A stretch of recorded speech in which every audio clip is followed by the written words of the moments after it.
मूसा आलैहिस्सालातु वास्सालाम काचेर बोतल निয়ে দাঁড়ায় গেলেন।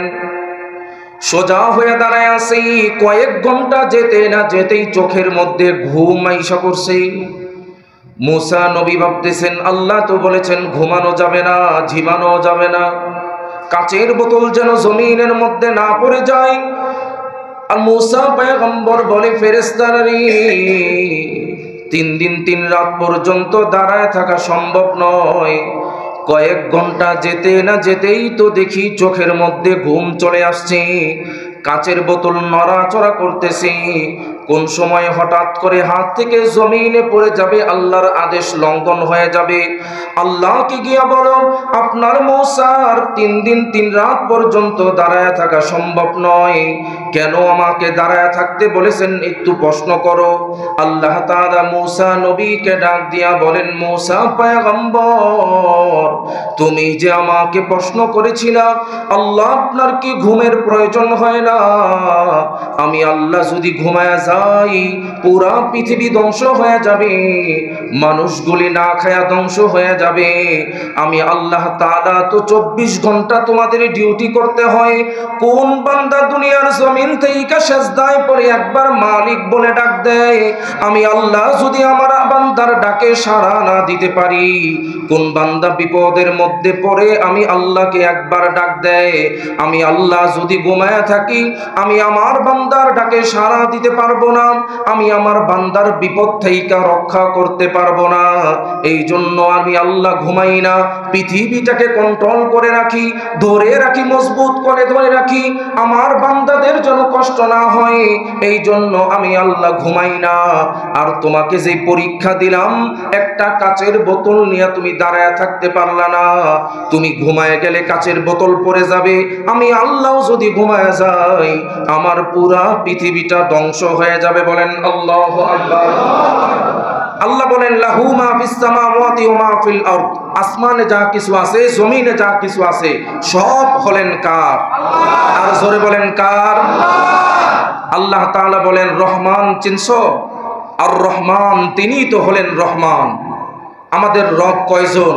একজন। সবাই বলেন কয়জন? একজন। আল্লাহ তাআলা বলেন সর্বপ্রথম রহমানের পরিচয় দিলাম, রহমানকে। 2 নম্বর আয়াতে আল্লাহ তাআলা বলেন আল্লামাল কুরআন,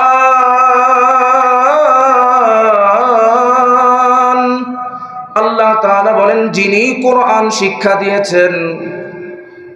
3 নম্বর আয়াতের মধ্যে আল্লাহ বলেন খলাকাল ইনসান, যিনি মানুষ সৃষ্টি করেছেন। এখানে একটা প্রশ্ন জাগে, মানুষ সৃষ্টির আগে আল্লাহ তাআলা কেমনে কোরআন শিক্ষা দিলেন?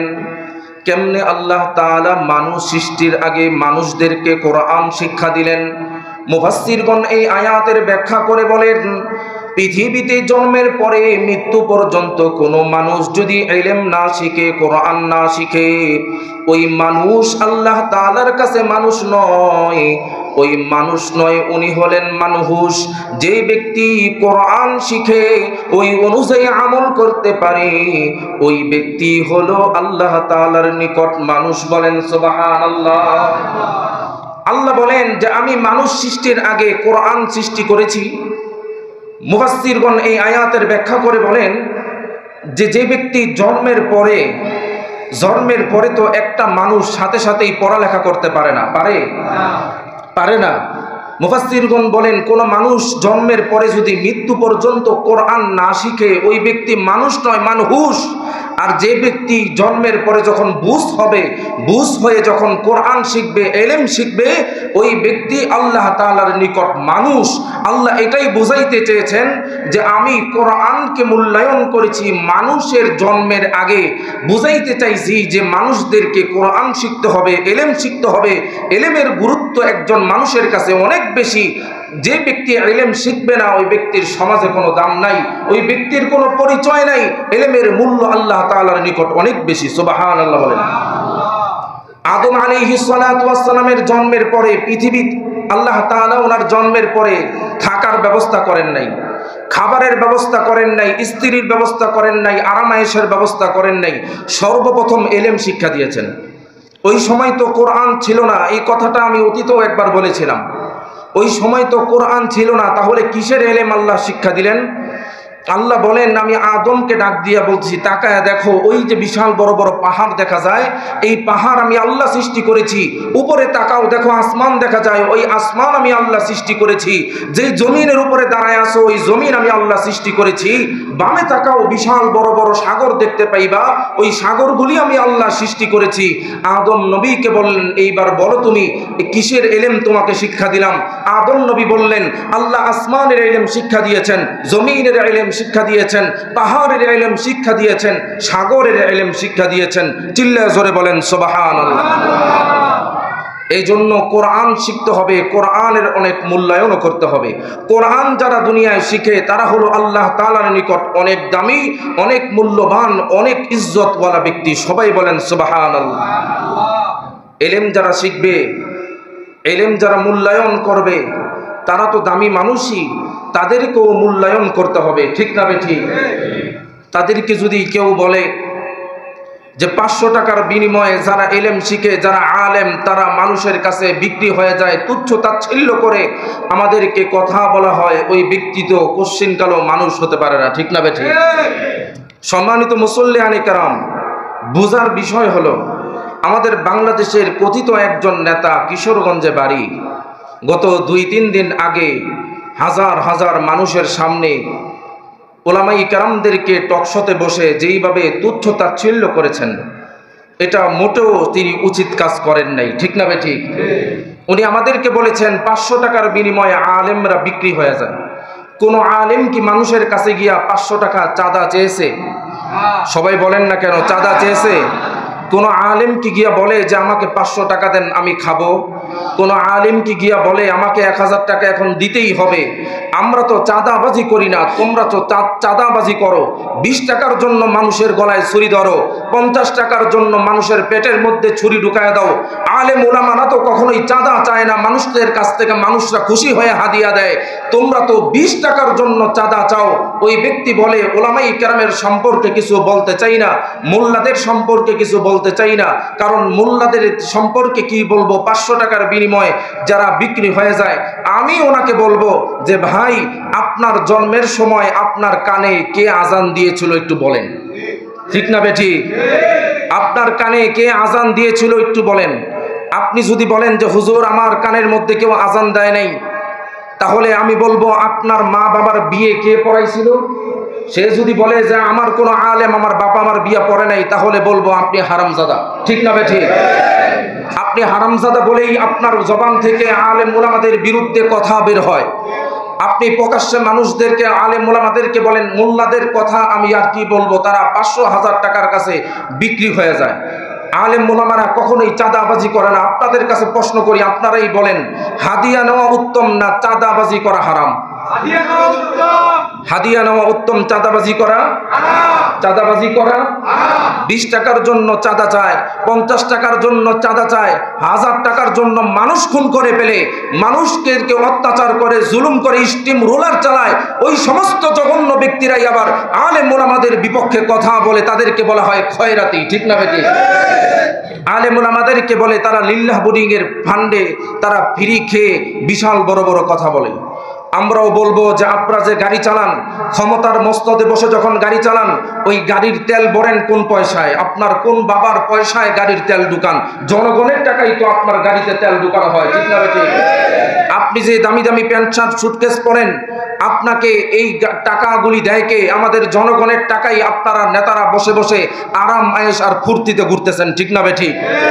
একজন দুইজন আলেম ভুল করতেই পারে, মাথার মধ্যে টুপি আর শরীরে লম্বা জামা দেখলেই কি আপনি তাকে আলেম বলবেন?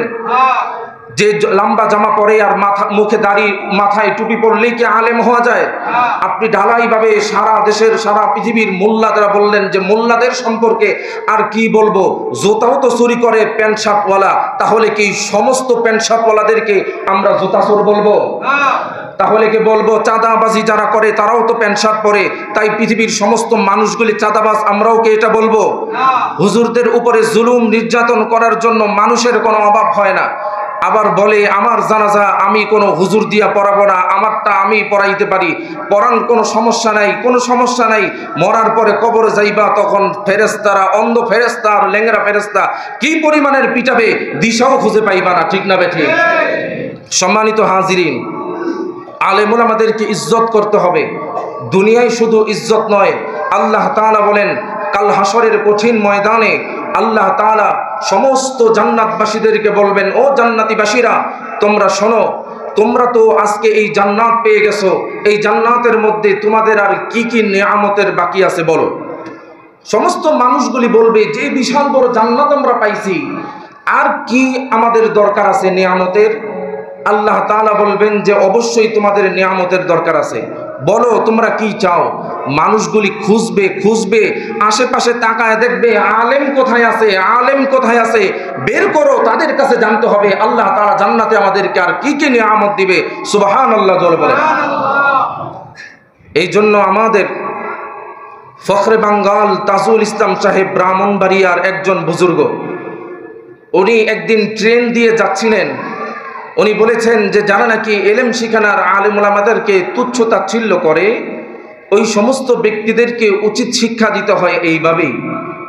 ফখরে বাঙ্গাল তাজুল ইসলাম সাহেব রহমতুল্লাহ আলী যখন উনি ট্রেন দিয়ে যাচ্ছিলেন, দেখলেন একজন ফিটফাট লোক বসে আছেন, ডান হাতে খাচ্ছেন এক খাবার, বাম হাতে খাচ্ছেন আরেক খাবার।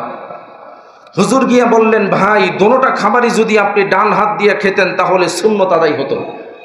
ওই ব্যক্তি জবাব দিল যে হুজুর, ডান হাতও তো আল্লাহ বানাইছেন, বাম হাতও আল্লাহ বানাইছেন, তো দু হাতে খাইলে সমস্যা কি? হুজুর বললেন যে ভাই কথা কিন্তু আপনার ঠিক আছে, তাহলে মুখও তো আল্লাহ তাআলা আপনার দুইটাই দিছে, একটা সামনের মুখ আর একটা পিছনের মুখ। সামনের মুখ দিয়ে গোস্ত চাবান, আপনার পাছা দিয়া চা দেন, তাহলেই খাওয়া হয়ে যাবে। ওই ব্যক্তি বললেন যে ছি ছি হুজুর, এটা কি বললেন, এটা কি বললেন, এটা কোনো কথা হলো? তাজুল ইসলাম সাহেব রহমতুল্লাহ আলাইহি বললেন যে ভাই কেন আমার কথাটা ঠিক হলো না? আপনি বললেন যে আল্লাহ আমার দুই হাত দিছে, আমি দুই হাত দিয়েই খাবো, তাহলে আমিও বললাম যে আল্লাহ আপনাকে দুইটা মুখ দিছে, সামনের মুখ আর পিছনের মুখ, এক মুখ দিয়ে গোস্ত খান আর এক মুখ দিয়ে চা পান করেন। ওই ব্যক্তি বলে যে হুজুর আসলে ওই মুখ তো আর খাওয়ানোর মুখ না, ওই মুখ হলো পবিত্র হওয়ার মুখ। আল্লাহ বলেন এক হাত দিয়ে আল্লাহ খাবারের ব্যবস্থা করেছেন, আরেক হাত দিয়ে আপনার ময়লা পরিষ্কার করার জন্য আল্লাহ এই বাম হাতের ব্যবস্থা করেছেন। তাজুল ইসলাম সাহেব রহমতুল্লাহ আলাইহি বলেন, তাহলে বলেন তো দেখি, আপনার বাম হাত দিয়ে আল্লাহ আপনাকে পাক পবিত্র হওয়ার জন্য, ময়লা পরিষ্কার করার জন্য বাম হাতের ব্যবস্থা করেছেন, আপনি বাম হাত দিয়ে খাচ্ছেন, আপনি তো এই নাপাক হাত দিয়ে আপনি যে ময়লা পরিষ্কার করেন ওই হাত দিয়ে খাচ্ছেন, তাহলে পিছনের রাস্তা দিয়ে খেতে আপনার সমস্যা কি?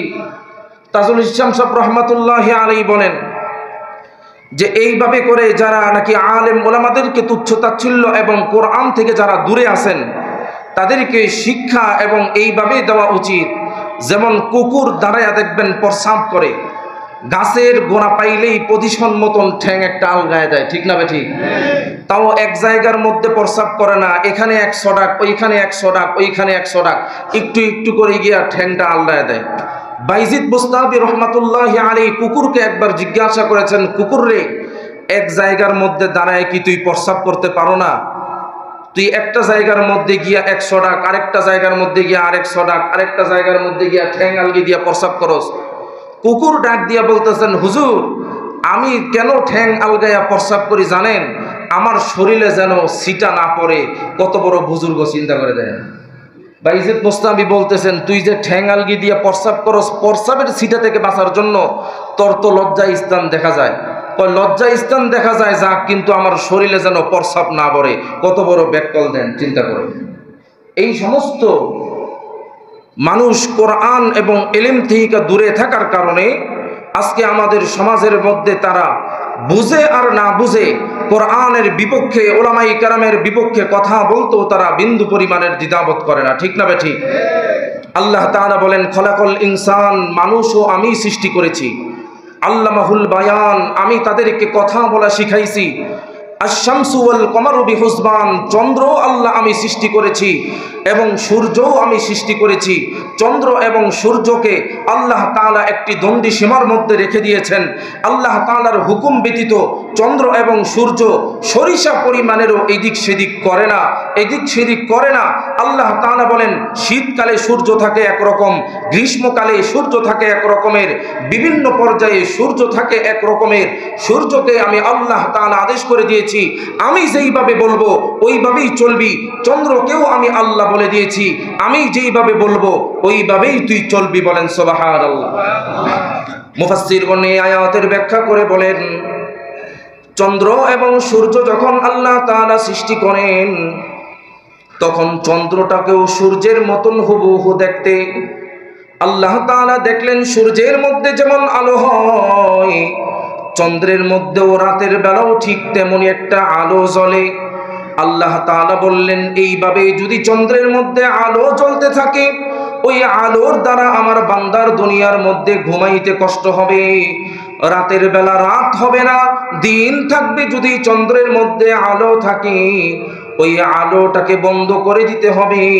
আলোটা যদি সরায় দেওয়া যায় ওই চন্দ্রটা লাল হয়ে যাবে, রাতের বেলা সুন্দর ডিপ লাইটের আলো দিবে। ওই আলো দিয়ে আমার বান্দা বান্দিগণ সুন্দরভাবে আরামভাবে ঘুমাইতে পারবে। আল্লাহ তাআলা হযরতে জিবরাইল আমিন ডাক দিয়া বলেন, জিবরাইল তোমার নূরের পাখা দিয়া সূর্যে চন্দ্রের মধ্যে একটা বাতাস দাও। জিবরাইল আমিন নূরের পাখা দিয়া চন্দ্রের মধ্যে জোরে একটা বাতাস দিলেন। ওই বাতাসের কারণে চন্দ্রের ভিতরে যে একটা আগুনের ফুলকি ছিল ওই আগুনটা বের হয়ে গেছে, চন্দ্রটা ডিপ লাইটের মতো আল্লাহ বানায় দিছে। বলেন সুবহানাল্লাহ। আল্লাহ তাআলা কত সুন্দর করে সিস্টেম করে রাখছেন, রাতের বেলা যেন কষ্ট না হয়, আমার বান্দা বান্দিগণ যেন ঘুমাইতে থাকে, চন্দ্রের আলোতে যেন আমার বান্দার ঘুমের ডিস্টার্ব না হয়। জিবরাইলের মাধ্যমে পাখা দিয়ে বাতাস করে ওই চন্দ্রের ভিতর থেকে যে আগুনের ফুলকি ছিল এটাকে সরায় দিচ্ছে। সুবহানাল্লাহ। আল্লাহ তাআলা বলেন, ওয়ান নাজমু ওয়াশ-শাজারু ইয়াসজুদান, তৃণলতা ও বৃক্ষ যারা আছে সবাই কিন্তু আল্লাহ তাআলার সিজদা দেয়, সবাই কিন্তু আল্লাহ তাআলার সিজদারত অবস্থায় আছে। পাহাড়ের দিকে তাকায় দেখবেন পাহাড় দিয়া ঝর্ণার পানি পড়ে। ও আমার মুসলমান ভাইরা, ওইটা কিন্তু ঝর্ণার পানি নয়, ওই পাহাড়গুলি মাওলা পাকের ভয়ে কান্না করতে থাকে। গাছগুলি দেখবেন সোজা হইয়া দাঁড়ায় আসি, একটু বেঁকা হয়ে আসি, কোনো না কোনো দিকে একটু নত হয়ে আসি। মুফাসসিরগণ বলেন সমস্ত গাছগুলি দুনিয়ার জমিনের মধ্যে যখন দাঁড়ায় আসি, সমস্ত গাছগুলি আল্লাহ তাআলার সিজদারত অবস্থায় আছে, সমস্ত তৃণলতাগুলি আল্লাহ তাআলার সিজদা দিয়া থাকেন। আমরা কেমন মানুষ হইলাম, মানুষ হইয়াও আল্লাহ তাআলার কুদরতি পায়ে সিজদা দেওয়ার সৌভাগ্য হয় না, ঠিক না বেঠি? একক তো দিলে আর একক তো খবর নাই, কিন্তু 24 ঘন্টা 24 আওয়ার্সই তো সমস্ত মাখলুকাতগুলি আল্লাহ তাআলার ইবাদত করে, সমস্ত মাখলুকাতগুলি তো আল্লাহ তাআলার ইবাদত করে, সমস্ত মাখলুকাতগুলি, গাছগুলি, তরুণতাগুলি, সমস্ত মাখলুকাত আল্লাহ তাআলার সিজদারত অবস্থায় থাকে। আল্লাহ তাআলা বলেন, ওয়াস-সামাআ রাফা'আহা ওয়া ওয়াদা'আল মিজান। আল্লাহ তাআলা বলেন আসমানকে আমি উঁচু করে বানাইছি। মিজান শব্দের অর্থ হলো, হযরতে কাতাদা রাদিয়াল্লাহু তাআলা আনহু বলে মিজানের শব্দ হলো ন্যায় বিচার। মিজানের শব্দের অর্থ হলো আল্লাহ তাআলা হাসরের ময়দানে যে মিজানের পাল্লা তৈরি করবেন ওই পাল্লা বোঝানো হয়েছে। আর অনেক মুফাসসিরিনে কেরাম এই আয়াতের ব্যাখ্যা করে বলেছেন আল্লাহ তাআলা এমন একটা পাল্লা তৈরি করেছেন যে আসমান এবং জমিনের যে ওয়েট আছে পৃথিবীটাকে কন্ট্রোল করার জন্য আল্লাহ তাআলা পৃথিবীর নিচে একটা পাল্লা সিস্টেম করে দিয়েছেন। পৃথিবীটা যখন ঢলে ওই পাল্লার মাধ্যমে পৃথিবীটাকে কন্ট্রোল করা হয়। বলেন সুবহানাল্লাহ। হযরতে কাতাদা রাদিয়াল্লাহু তাআলা আনহু বলে যে এই মিজানের পাল্লা হলো ওই মিজানের পাল্লা যেটাকে আল্লাহ তাআলা হাসরের ময়দানে উপস্থিত করবেন মানুষের আমলনামা ওজন দেওয়ার জন্য। আল্লাহ পরের আয়াতে বলেন, আল্লাহ তাতাগাউ ফিল মিজান, তোমরা কিন্তু জুলুম করবা না, নির্যাতন করবা না, যদি করো আমলনামা মিজানের পাল্লায় ওজন দেওয়া হবে। আল্লাহ তাআলা পরের আয়াতে বলেন, ওয়া আকিমুল ওয়াজনা বিল কিসতি ওয়া লা তুখসিরুল মিজান, আল্লাহ বলেন ইনসাফের সাথে ন্যায্য ওজন যেটা ওইটাকে তোমরা প্রতিষ্ঠা করো, ওজন কিন্তু তোমরা কম দিতে পারবা না। সমাজের অধিকাংশ অসাধু ব্যবসায়ী আছে যারা ওজনের মধ্যে গরমিল করে, ঠিক না বেঠিক? ব্যবসায়ী আছে অসাধু ব্যবসায়ী যারা নাকি ওজনের মধ্যে গরমিল করে, মানুষদেরকে ঠকায়া দেয়, মানুষদেরকে একটা বুঝবাজ দিয়া বুঝায় দেয়, বাসায় আইনা মাইপা দেখে 200 গ্রামই কম, 100 গ্রামই কম, ঠিক না বেঠিক? আল্লাহ তাআলা বলেন ওজন তোমরা ইনসাফের সাথে প্রতিষ্ঠা করো, ন্যায্য ওজন, তোমরা কিন্তু ওজনে তোমরা কখনোই কম দিবা না। আল্লাহ তাআলা পরের আয়াতে বলেন, আল আরদু ওয়াদআহা লিল আনাম, এই জমিনকে আল্লাহ তাআলা সৃষ্টি করেছেন একমাত্র মানুষের জন্য। ফিহা ফাকিহাতু ওয়ান নাখলু যাতুল আকমাম, আল্লাহ তাআলা বলেন এই জমিনের মধ্যে কি আছে জানো? এই জমিনের মধ্যে আছে ফল ফুলে ভরা, এবং কি একটা গাছের কথা আল্লাহ বলেছেন, যেই গাছের ফলগুলি হলো আবরণভুক্ত, পুষ্টি এবং অনেক রকমের বরকত ওই ফলের মধ্যে আছে। ওই ফলটাই হলো খেজুর গাছের কথা আল্লাহ এই আয়াতের মধ্যে বলেছেন। সুবহানাল্লাহ বলেন। আল্লাহ বলেন পৃথিবীর মধ্যে ফল ফুলের গাছের অভাব নাই, এবং পৃথিবীর মধ্যে আবরণযুক্ত পুষ্টি জাতীয় একটা গাছ আছে, খেজুর গাছ। ওই খেজুর গাছও এই পৃথিবীর জমিনে আছে। আল্লাহ তাআলা বলেন ওয়াল হাব্বুল আসফি ওয়ার রাইহান, খোসা বিশিষ্ট ফলের অনেকগুলি গাছ এই পৃথিবীর জমিনে আছে। সর্বশেষে আল্লাহ তাআলা কি বলে জানেন? এই যে নিয়ামতের কথাগুলি বললেন, চন্দ্র সূর্য থাকে এক স্থানেই, আল্লাহ তাআলার আদেশ ব্যতীত কোথাও যায় না। সমস্ত তৃণলতা ঘাসগুলি আল্লাহ তাআলার সেজদারত অবস্থায় থাকে। আল্লাহ আসমান সৃষ্টি করেছেন, মিজানের পাল্লা তৈরি করেছেন। আল্লাহ তাআলা আবার আমাদেরকে সতর্কও করেছেন, তোমরা কিন্তু জুলুম করবে না, তোমরা কিন্তু ওজনে কম দিবা না, তোমরা কিন্তু ওজনে তোমরা ন্যায্য ওজনটাকেই সমাজে প্রতিষ্ঠিত করবা। আল্লাহ আবার বলেছেন এই পৃথিবীর জমিন আমি কেন বানাইছি জানো? তোমাদের জন্য বানাইছি, মানুষদের জন্য বানাইছি।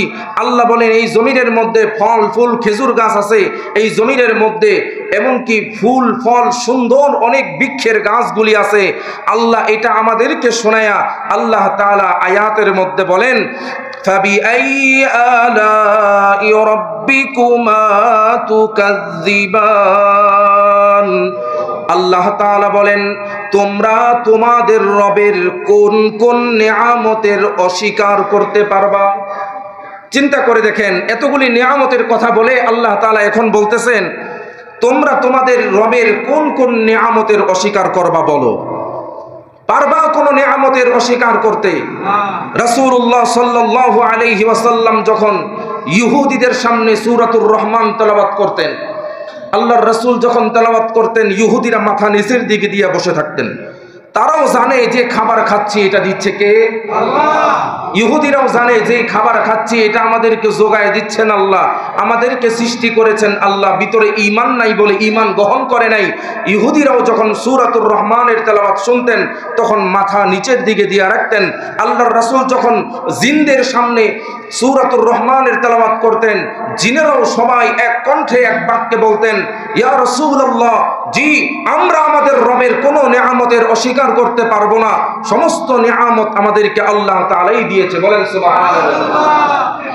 আরো কি কি নিয়ামত দিয়েছে শুনেন। আল্লাহ তাআলা বলেন খলাকাল ইনসানা মিন সালসালিন কাল ফাখখার, আল্লাহ তাআলা বলেন আগুনে পোড়া মাটির মতো ওই মোটা মাটি দিয়া আমি আল্লাহ তাআলা মানুষদেরকে সৃষ্টি করেছি। আগুনে পুড়লে মাটি যেমন পুড়ে যায়, শক্ত হয়ে যায়, ওই শক্ত মাটি দিয়া আমি আমার মানুষদেরকে বানাইছি। আল্লাহ তাআলা পরের আয়াতের মধ্যে বলেন ওয়া খলাকাল জান্না মিন মারিজিম মিন নার, আল্লাহ তাআলা বলেন আগুন দিয়া আমি জিন জাতিকে বানাইছি। এইবার আল্লাহ তাআলা বলেন ফাবিআইয়ি আলাই রাব্বিকুমা তুকাজ্জিবান। আল্লাহু আকবার বলেন। আল্লাহ তাআলা বলেন তোমরা তোমাদের রবের কোন কোন নিয়ামতের অস্বীকার করতে পারবা বলো। আল্লাহ তাআলা পরের আয়াতে বলেন রব্বুল মাশরিকাইনি ওয়া রব্বুল মাগরিবাইন। মাশরিক থেকে মাগরিবে যতটুকু জমিন আছে, যতটুকু আয়তন আছে, সব আমি আল্লাহ তাআলাই সমস্ত কিছু দেখে শুনে রাখি। আমার আইন চলে, আমার প্রতিষ্ঠিত চলে, সব কিছু আমি আল্লাহ তাআলা সৃষ্টি করেছি। আল্লাহ তাআলা এই কথা বলে আয়াতের মধ্যে বলেন ফাবিআইয়ি আলাই রাব্বিকুমা তুকাজ্জিবান। তোমরা তোমাদের রবের কোন কোন নিয়ামতের অস্বীকার করতে পারবা? আল্লাহ তাআলা বলেন মারজাল বাহরাইনি ইয়ালতাকিয়ান। দুই সমুদ্রকে আমি আল্লাহ তাআলা একত্রিত করেছি। বাইনাহুমা বারযাখুল লা ইয়াবগিয়ান। এক সমুদ্রের পানি আরেক সমুদ্রের সাথে মিশে না, আছে না নাই? দেখবেন দুই রকমের নদী একসাথে প্রবাহিত হয়, দূরে যাওয়ার দরকার নাই। আমাদের শীতলক্ষা নদী আর বালু নদীর পানি কখনোই এক হয় না। যখন নাকি এই ডেমরা ঘাট দিয়ে গেলে দেখা যায়, ব্রিজ দিয়া যখন যাই তখন নিচের দিকে তাকাইলে বোঝা যায় বর্ষাকালে যে দুই সাইডের পানি একসাথে কখনোই মিশে না। কেউ কি দেওয়াল দিয়ে রাখছে মাঝখানে, বেড়া দিয়ে রাখছে, কোন মেডিসিন ব্যবহার করা হয়েছে, কেউ বাধা দিয়ে রাখছে? আল্লাহ বলেন মারজাল বাহরাইনি ইয়ালতাকিয়ান। দুই সমুদ্রের পানি আমি আল্লাহ একত্রিত করেছি। বাইনাহুমা বারযাখুল লা ইয়াবগিয়ান। দেখবা তাকায়া এক সমুদ্রের পানি আরেক সমুদ্রের সাথে মিশে না, তারা পৃথক হয়েই থাকে। এই সব কিছু আমি আল্লাহই সৃষ্টি করেছি। চিল্লায় জোরে বলেন সুবহানাল্লাহ। আল্লাহ তাআলা বলেন ফাবিআইয়ি আলাই রাব্বিকুমা তুকাজ্জিবান। তোমরা তোমাদের রবের কোন কোন নিয়ামতের অস্বীকার করবা? আল্লাহ তাআলা বলেন ইয়াখরুজু মিনহুমাল লুলু ওয়াল মারজান। ওই সমুদ্র থেকেই কিন্তু আমি আল্লাহ মুক্তা মনির ব্যবস্থা করে দেই, আছে না নাই? সমুদ্রের তলদেশ থেকে মুক্তা পাওয়া যায়, সমুদ্রের কিনারে ঝিনুকের মুক্তা পাওয়া যায়। আল্লাহ তাআলা বলেন ফাবিআইয়ি আলাই রাব্বিকুমা তুকাজ্জিবান। তোমরা তোমাদের রবের কোন কোন নিয়ামতের অস্বীকার করতে পারবা? আল্লাহ তাআলা বলেন ওয়ালাহুল জাওয়ারিল মুনশাআতু ফিল বাহরি কাল আ'লাম। ওই সমুদ্রের উপর দিয়া যে বিশাল বড় লোহার জাহাজ চলে, আমি আল্লাহ তাআলার ইশারাই কিন্তু চলে। আমি আল্লাহ যদি না চাইতাম ওই পাতলা পানির উপর দিয়া বিশাল বড় লোহা টনকে টন মাল নিয়ে যাইতে পারবে না, ঠিক না বেঠি? আল্লাহ কোরআনের মধ্যে বলেছেন ওয়ালাহুল জাওয়ারিল মুনশাআতু ফিল বাহরি কাল আ'লাম। এই পাতলা পানির উপর দিয়া বিশাল বড় লোহার কন্টেনার দিয়া টনকে টন ওজনের মাল নিয়া এই পাতলা পানির উপর দিয়া চলবা। আমি আল্লাহ যদি একবার ইশারা দেই এটা ডুবাইতে 2 সেকেন্ডও লাগবে না, ঠিক না? আল্লাহ তাআলা বলেন ফাবিআইয়ি আলাই রাব্বিকুমা তুকাজ্জিবান। এই যে নিয়ামতের কথাগুলি বললাম, এই নিয়ামতের কোন কোন নিয়ামতটা তুমি অস্বীকার করতে পারবা? আল্লাহ তাআলা বলেন কোন কোন নিয়ামতের অস্বীকার করতে পারবা? আল্লাহ তাআলা বললেন কুল্লু মান আলাইহা ফান। এই যে সুন্দর পৃথিবী দেখতেছো, এই পৃথিবী কিন্তু আমি আল্লাহ তাআলা ধ্বংস করে দিব। কুল্লু মান আলাইহা ফান, কিছুই থাকবে না, সব ধূলিসাৎ করে দিব, সব ধ্বংস করে দিব। শুধু কি বাকি থাকবে জানো? আল্লাহ তাআলা বলেন ওয়ায়াবকা ওয়াজহু রাব্বিকা যুল জালালি ওয়াল ইকরাম। আল্লাহ তাআলা বলেন আমার আরশে আজিম ব্যতীত পৃথিবীর সব ধ্বংস হয়ে যাবে, আমার আরশে আজিম থাকবে, আমি আল্লাহ থাকব, সবাইকে তোমাদের ধ্বংস করে দিব। আল্লাহ তাআলা বলেন ফাবিআইয়ি আলাই রাব্বিকুমা তুকাজ্জিবান। তোমরা তোমাদের রবের কোন কোন নিয়ামতের অস্বীকার করবা? কোনো উপায় আছে? এই যে সূরাতুর রহমানের এতগুলি নিয়ামতের কথা বললাম, আল্লাহ তাআলা এই সূরাতুর রহমানটাই জান্নাতের মধ্যে সমস্ত মানুষদের সামনে তেলাওয়াত করে শোনাবেন। যখন নাকি উলামাই কেরামদের কাছে যাবে, কথা মনে আসেনি প্রথম বলেছিলাম, জান্নাতের মধ্যে উলামাই কেরামদেরকে মানুষ খুঁজবে যে আপনারা বলেন যে আল্লাহ তাআলার কাছে এখন আমরা কি চাইবো, কি নিয়ামতের কথা শুনবো। তখন আল্লাহ তাআলার কাছে উলামাই কেরামরা বলবে, আল্লাহ আপনাকে দেখতে চাই, আপনার মাঝে আর আমাদের মাঝে যে নূরের পর্দাগুলি আছে 70,000 সরায় দেন, আমরা একটু আপনাকে দেখতে চাই, আর ভালো লাগতেছে না। চিল্লা জোরে বলেন আল্লাহু আকবার। আল্লাহ বলে, দেখবা দেখবা, একটু সময় অপেক্ষা করো। আল্লাহ তাআলা একটা বিশাল বড় মাহফিলের আয়োজন করবেন। ওই মাহফিলের মধ্যে আল্লাহ তাআলা প্রধান অতিথির আসন যিনি যাকে দিবেন তিনি হলেন আর কেউ নয়, সাইয়্যিদুল মুরসালিন খাতামুন নবিয়্যিন নবী মুহাম্মদুর রাসূলুল্লাহ সাল্লাল্লাহু আলাইহি ওয়াসাল্লামকে আল্লাহ তাআলা প্রধান অতিথির আসন দিয়ে বসাবেন। বিশেষ অতিথি থাকবে হযরত দাউদ আলাইহিস সালাতু ওয়াস সালাম, এবং ওই মাহফিলের সভাপতির দায়িত্ব পালন করবেন স্বয়ং আল্লাহ তাআলা নিজে। চিল্লায়ে জোরে বলেন আল্লাহু আকবার। দাউদ আলাইহিস সালাতু ওয়াস সালামকে বলবেন, পড়ো তুমি। জাবুর কিতাব খুলে দিবেন, জাবুর কিতাব থেকে পড়বেন। মানুষগুলি পাখির মতন, গলা কাটা পাখির মতন খালি ছটফট করতে থাকবে, এমনভাবে ছটফট করতে থাকবে, মানুষগুলি বলবে যে আল্লাহ এর চাইতে আরো সুন্দর কণ্ঠ আছে কি? আল্লাহ বলবেন, এটা তো শুরু মাত্র। রহমাতুল লিল আলামিনকে বলবে, এবার আপনি তেলাওয়াত করেন।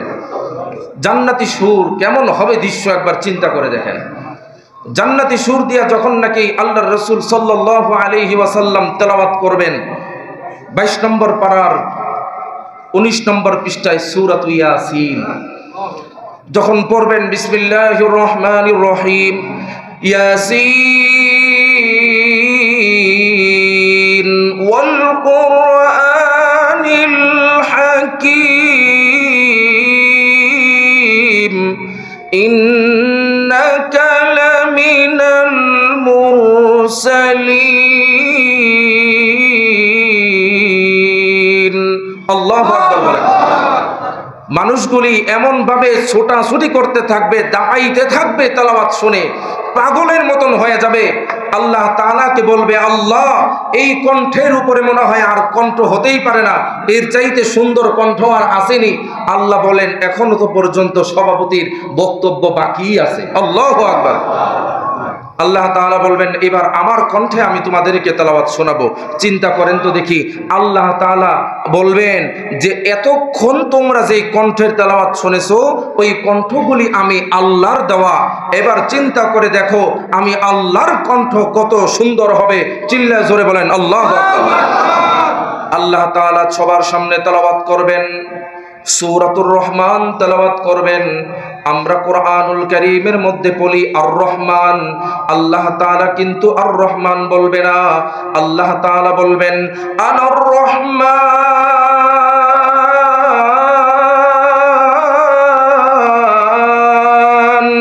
আল্লামাল কুরআন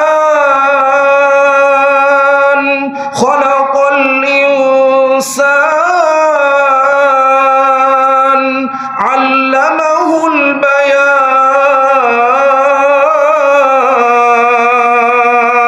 আল্লাহু আকবার। আল্লাহ তাআলার তেলাওয়াত শুনে মানুষগুলি কেমন হালত হবে আপনারাই বুঝেন। আল্লাহ তাআলা বলবেন, আজকে আর কোনো বাধা নাই তোমাদের মাঝে, আমাদের মাঝে আর কোনো বাধা নাই। আল্লাহ তাআলা যখন ঘোষণা দিয়া বলবেন, ফেরেশতারা রে মাহফিল শেষ হয়ে গেছে, আমার মাঝে আমার বান্দার মাঝে 70,000 নূরের পর্দা আছে, সরায় দাও সরায় দাও সরায় দাও। আমি আল্লাহ তাআলা আমার বান্দাদেরকে আমার চেহারা দেখায় দিব। আল্লাহ তাআলা ফেরেশতারা, আল্লাহ তাআলার আদেশে ফেরেশতারা একটা একটা করে নূরের পর্দাগুলি সরায় দিবেন। মানুষগুলি তাকায় থাকবে, কখন আল্লাহ তাআলাকে দেখব, কখন আল্লাহ তাআলাকে দেখব, আল্লাহ তাআলা বলবেন আজকে আর কোনো তোমাদের আফসোস থাকবে না।